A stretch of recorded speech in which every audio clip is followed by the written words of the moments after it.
94 নম্বর হাদিসের মধ্যে আসছে, তিরমিজি শরীফের হাদিস, عن ابن عباس رضي الله عنه أنه قال قال رسول الله صلى الله عليه وسلم إذا زلزلت تعدل باسم القرآن সূরা জিলজালা কুরআন কারীমের 99 নম্বর সূরা। কুরআন কারীমে 114 খানা সূরা আছে, এর মধ্যে 99 নম্বর সূরা হলো সূরা জিলজালা।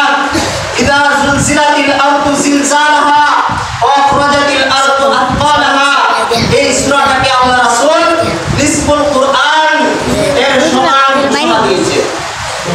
এই সূরা আমি যদি তিলাওয়াত করি আমার আমলনামায় আল্লাহ তাআলা অর্ধেক কুরআন কারীম তিলাওয়াতের সওয়াব দান করবে। কিন্তু আমরা তো কুরআন পারি না, ছোট হলে কি হবে, কিন্তু আমরা তো পড়তে পারি না।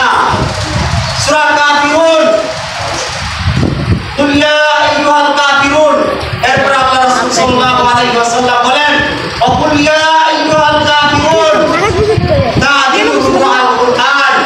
কুল ইয়া আইয়ুহাল কাফিরুন 6 আয়াত বিশিষ্ট একটি সূরা। এই ছোট্ট সূরা যদি আমি তেলাওয়াত করতে পারি তাহলে এক চতুর্থাংশ কুরআন কারীম তেলাওয়াতের সওয়াব পাঠকের আমলনামায় আল্লাহ তাআলা দান করবেন। অতঃপর আল্লাহ রাসূল সাল্লাল্লাহু আলাইহি ওয়াসাল্লাম বলেন ওয়াকুল হুয়াল্লাহু আহাদ তা'দিলু সুলুসাল কুরআন।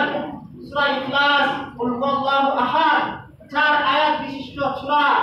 এই সূরা তেলাওয়াত করলে আল্লাহ তাআলা পাঠকের আমলনামায় 1/3 কুরআনের সওয়াব দান করবেন।